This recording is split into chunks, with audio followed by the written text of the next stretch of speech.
아말랴가 그렇게 악독한 여인이었고 유대 나라를 탈취한 악한 여왕이 되었다 말씀을 드렸는데, 하나님께서 그 여인을 물리치시고 여호야다라고 하는 하나님의 종을 통해서 요아스 왕 정말 그 핏덩이를 살려내서 왕으로 다시 세울 때까지 아마도 여호야다는 정말로 자기의 온 생명을 걸고 그 일을 했을 것입니다. 그 악한 여왕 아래에서 그런 일을 이룬다고 하는 것은 참으로 보통 일이 아니죠.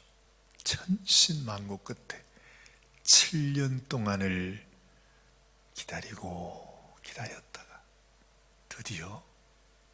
드디어 그 여왕을 물리치고 다시 이 다윗의 후계자, 다윗의 자손, 이 아기 요아스를 다시 유대의 왕으로 세우는 그 일을 우리가 보았습니다. 오늘은 요아스가 이제 드디어 왕위에 올라서 요아스가 얼마나 그랬습니다. 요아스에게는 아버지도 없고 어머니도 없는 아마 그런 고아로서 살아가는 그런 모습이 되겠죠.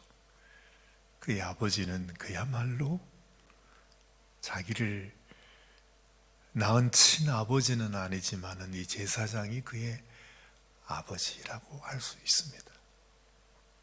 얼마나 잘 컸는지 그 어린 왕이 그 여호야다 제사장과 함께 하나님의 성전을 사랑해서 그 성전을 다시 보수하겠다고 그러죠.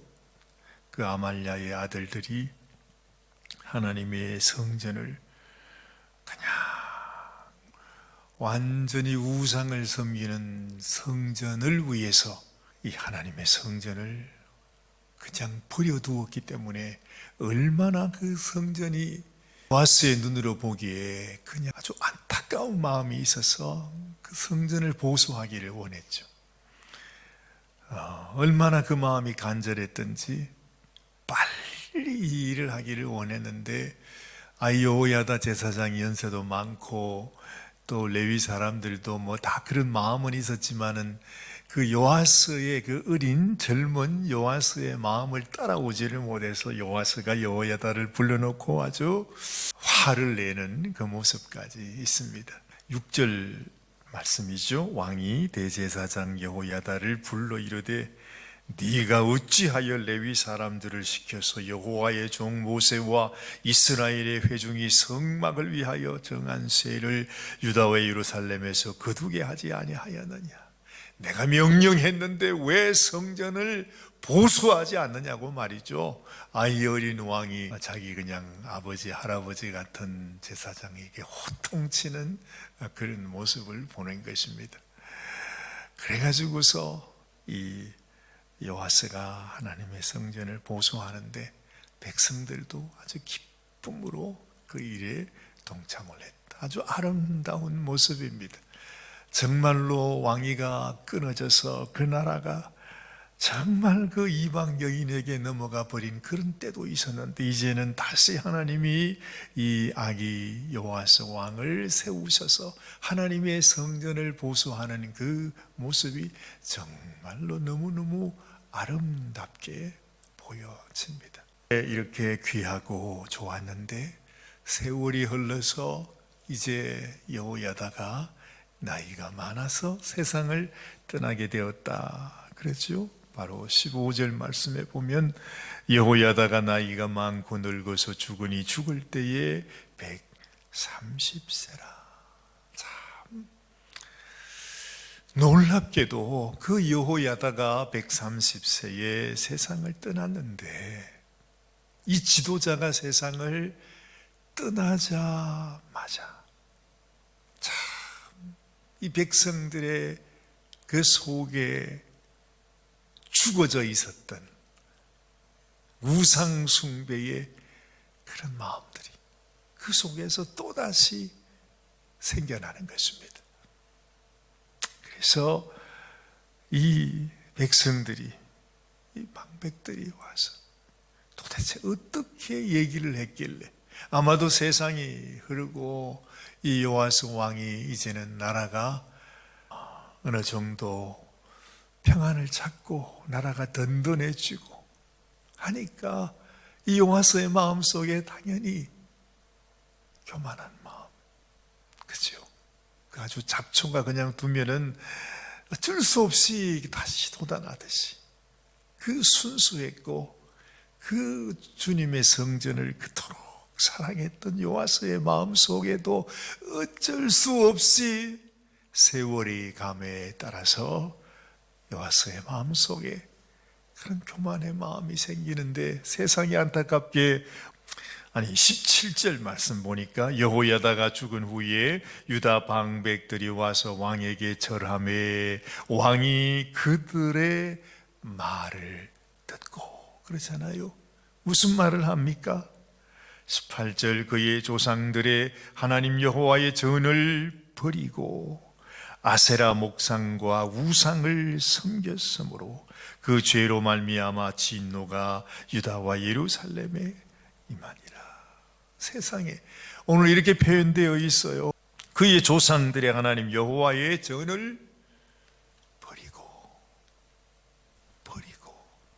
그렇게 사랑했던 하나님의 성전, 정말로 다시 그 성전을 보수하고 그렇게 하나님의 성전을 다시 세우고 난 이후에 그 성전을 버려버렸다 말하는 것입니다.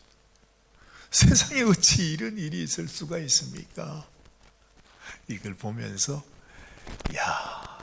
우리 인간의 마음이라는 것이, 내가 한때는 하나님을 위해서, 하나님의 성전을 위해서, 또한 나를 구해주시고 나를 왕으로 세워주시고 나를 그렇게 아들보다 더 귀하게 나를 아껴주신 하나님의 제사장을 위해서 그렇게 사랑하는 마음으로 잘 지냈는데, 그 제사장 여호야다가 세상을 떠나는 순간 또다시 이 백성들이 왕과 함께 하나님의 성전을 버려버리고 우상을 섬기게 되는 모습을 보는 것입니다. 어쩔 수 없어요. 인생은요, 어쩔 수가 없습니다. 아무리 지금 우리가 하나님을 사랑하고 하나님을 섬기고 하나님의 성전에서 내가 하나님을 정말로 주의 백성이라고 이렇게 고백하지만은, 그러나 나의 의로, 나의 열심으로, 나의 선으로 하나님 앞에 나갈 수 있는 자가 없어요. 요아스 왕이 그랬다면, 그렇게 하나님의 은혜를 입고, 정말로 은혜도 이런 은혜가 없잖아요. 그렇잖아요. 그야말로 절대로 살아남을 수도 없고 왕이 될 수도 없고, 자기가 지금까지 지내왔던 이 모든 것들이 그야말로 하나님의 기적 같은 은혜로 말미암아 자기를 세워주었는데, 세상에 한순간에 말이죠, 여호야다도 버리고 하나님의 성전도 버리고 예전에 가지고 있었던 하나님을 향한 그 열심도 다 버려버리고 우상을 섬기는 왕이 된다는 것이 어찌 이게 말이 되는 것입니까? 절대로 있을 수 없는 일 같은데 일어나더라는 거죠. 그렇죠? 그래서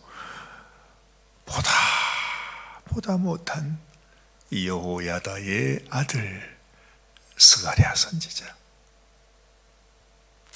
이래서는 안 됩니다.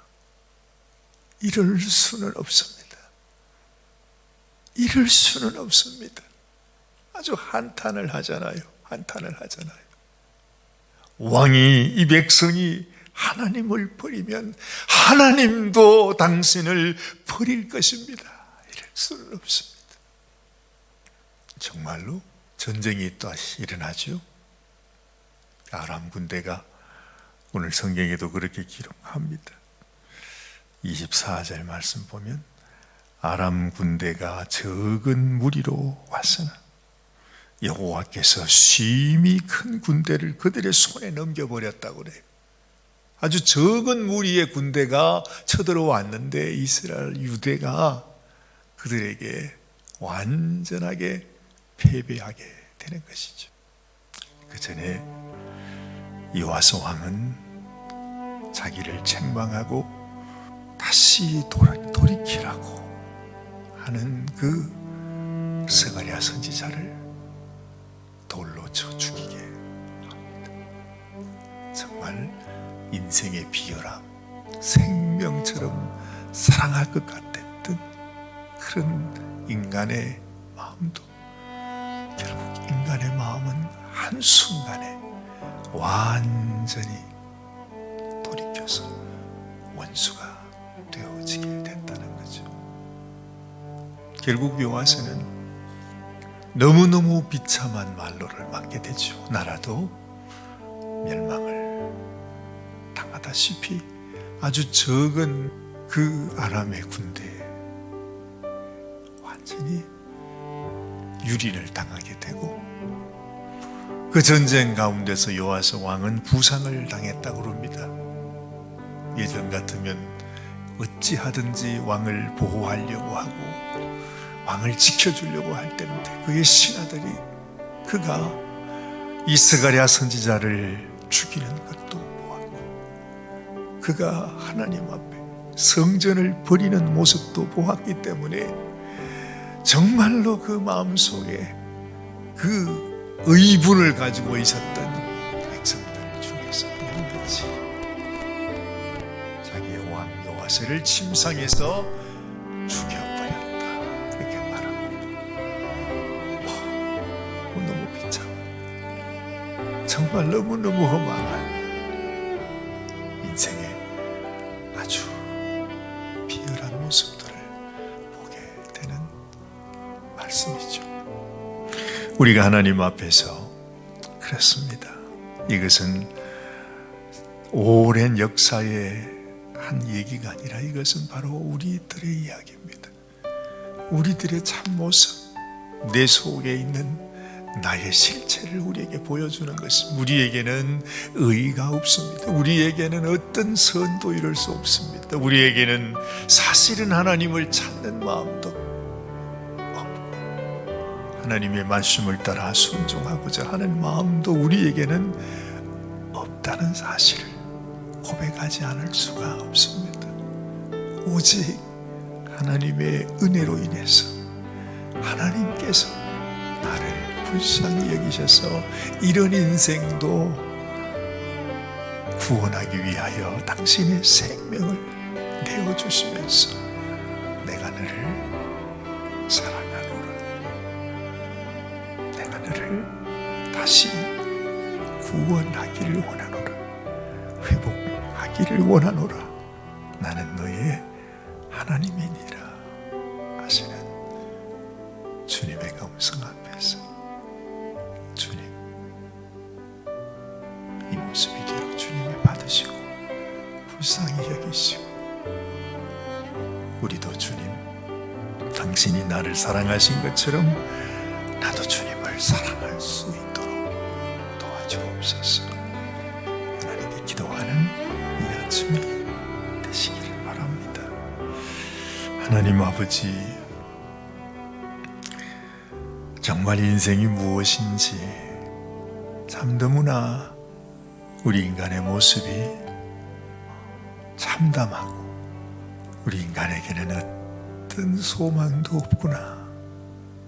은혜를 알지 못해서 은혜를 기억하지 아니하고 은혜를 원수로 갚는 이런 모습은 하나님, 우리 자신의 모습을 보게 하시고 주님 앞에 참으로 정말로 하나님 앞에 용서받을 수 없는 연약한 인생이고 악한 인생이지만은 하나님, 도대체 어떻게 우리가 하나님 앞에 서야 할지, 하나님의 은혜를 우리는 어떻게 다시 기억해야 할지, 어떻게 하나님 앞에 내가 고백해야 할지 주님, 우리는 알지 못합니다. 하나님, 정말로 이 아침에도 우리의 심령을 만져주시고 우리에게 베풀어 주신 하나님의 은혜를 기억하면서 하나님 앞에 감사하며, 주여, 우리는 할 수 없지만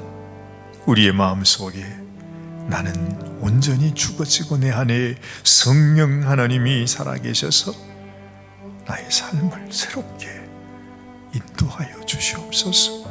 기도하는 이 아침이 되게 하여 주시옵소서. 우리 주님 예수님의 귀하신 이름으로 간절히 기도드리옵나이다. 아멘, 아멘.